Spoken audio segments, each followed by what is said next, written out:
And welcome everybody to another edition of the GSMC Football Podcast, brought to you by the GSMC Sports Network. As always, I'm your host, Kenneth Gruenfelder, and it's great to have everybody here on this Thursday, December 28th. We have a lot to talk about on the show today, but before I get into that, I just want to remind you guys, as always, to tip or donate and get your comments recognized, make sure to go to the following link. That is streamelements.com/gsmcsportsnetwork./tip. Again, that really helps the show, makes the show more interactive between myself, the host, and you guys, the viewers.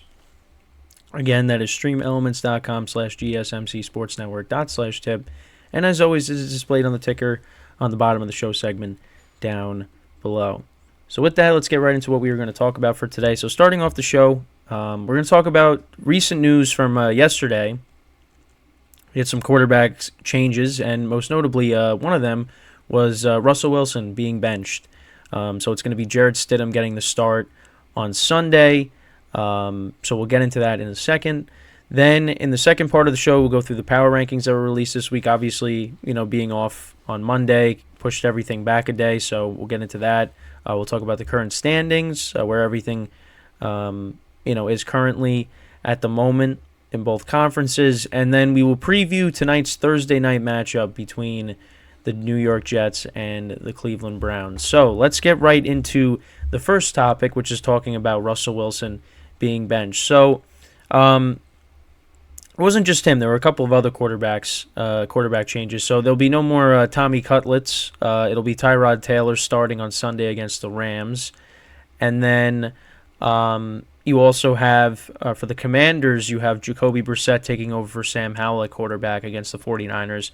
And then you have Jarrett Stidham taking over for Russell Wilson, which is what we're going to talk about as they get ready to take on the LA Chargers. And it definitely is a little bit. Now, you look at the reason for it, so you understand it. But kind of curious move, because the Broncos are still technically in the playoff hunt.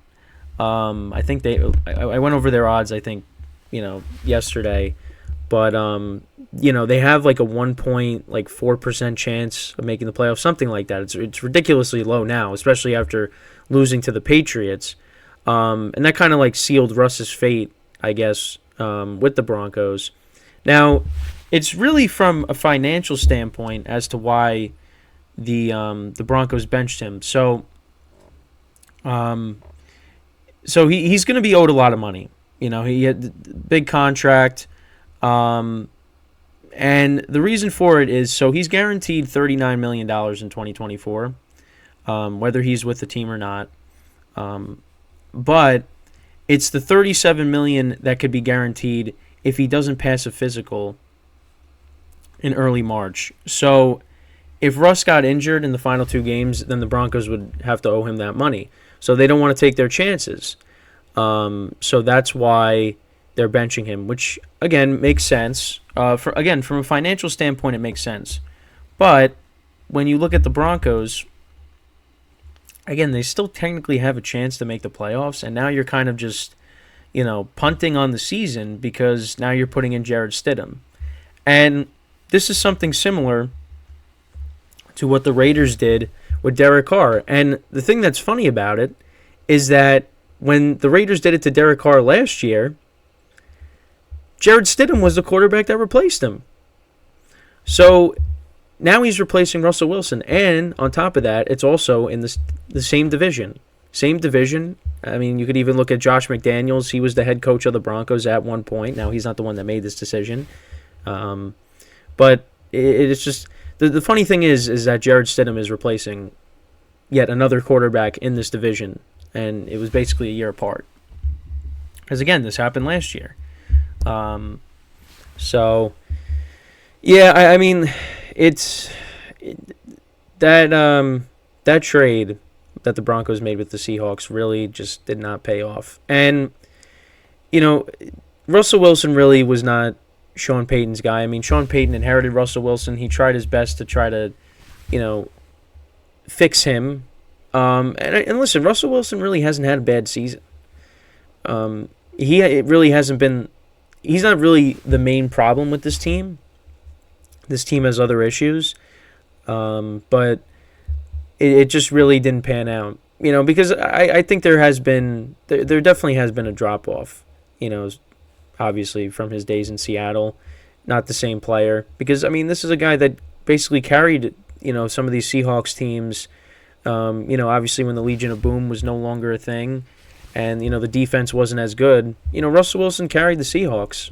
2018 they had a team that really wasn't that good, and they were able to make the playoffs, and that was because of him. But a lot of people credit Pete Carroll, because look at what Russell Wilson has been since he's left Seattle. He's not the same quarterback, and I was one of those people that was high on Denver. I thought Denver was going to be a good team.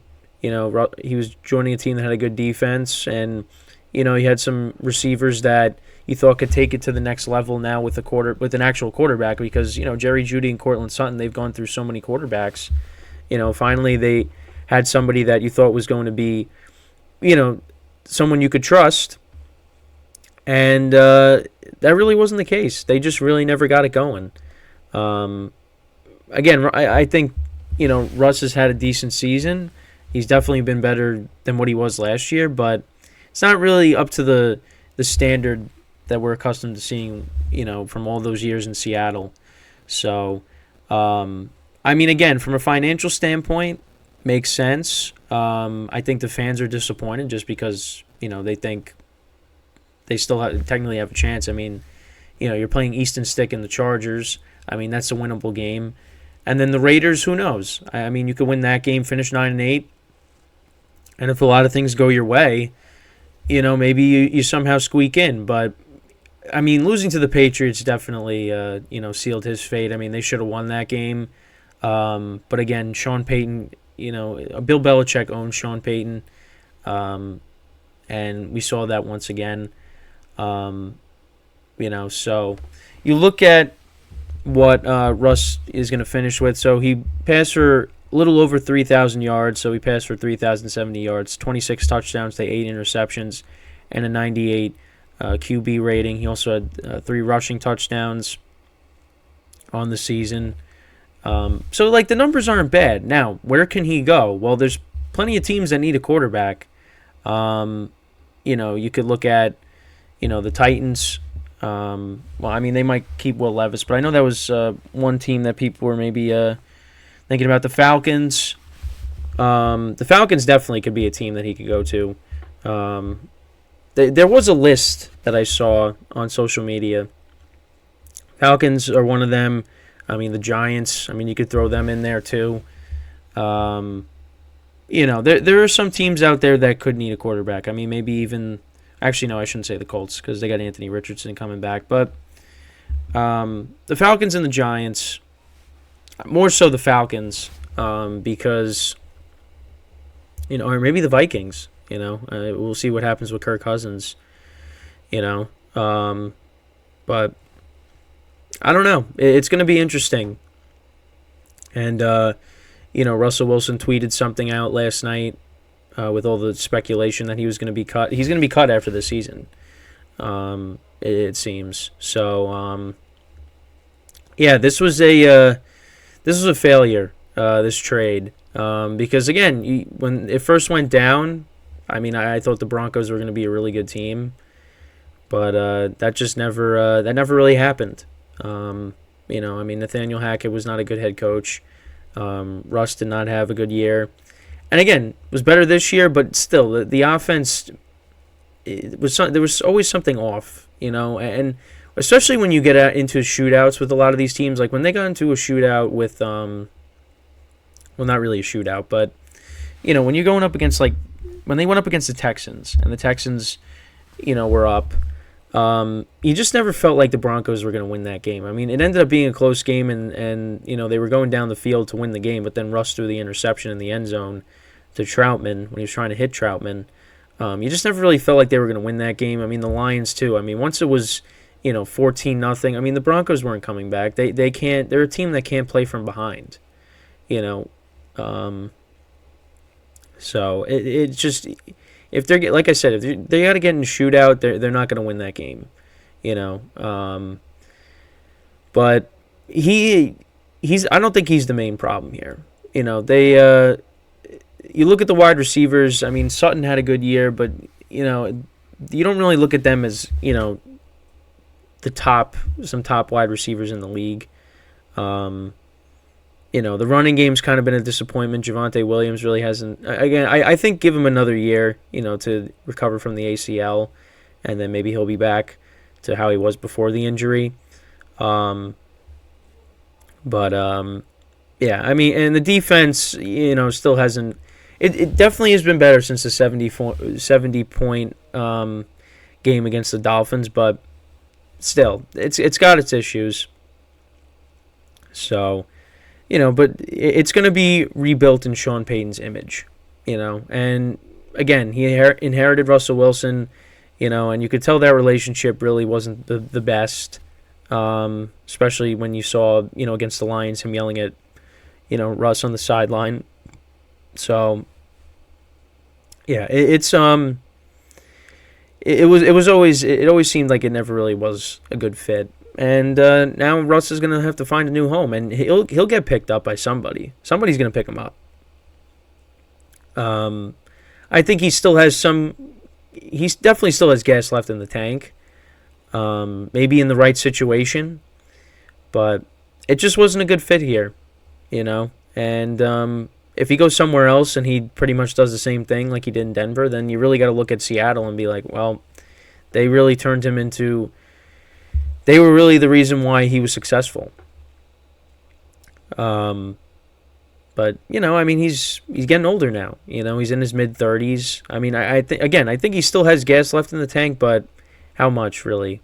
But yeah, the Broncos. It looks like they're not going to the playoffs once again. Again, a disappointing end to this because again, you expected better. You really did, but things just kind of went backwards. And now Sean Payton's there, and he's going to try to. Rebuild this team. Again, in his own image, they're going to get their quarterback. I don't know how they're going to do that, but we'll see. But it doesn't look like Russell Wilson is going to be a part of that. And he will be looking for a new home in 2024. And it'll be interesting to see where he ends up. But let me know what you guys think. Where does Russell Wilson end up if he is cut by the Broncos? Well, most likely going to get cuts, but where does he end up if it's not with the Broncos? So with that, we are going to take our first break of the show, and then when we come back, we're going to talk about the power rankings that are released this week. I'll go through them. I'll give you my thoughts on them, and that is what we will do when we come back from our first break of the show. So with that being said, stick around, and we'll be right back here on the GSMC Football Podcast.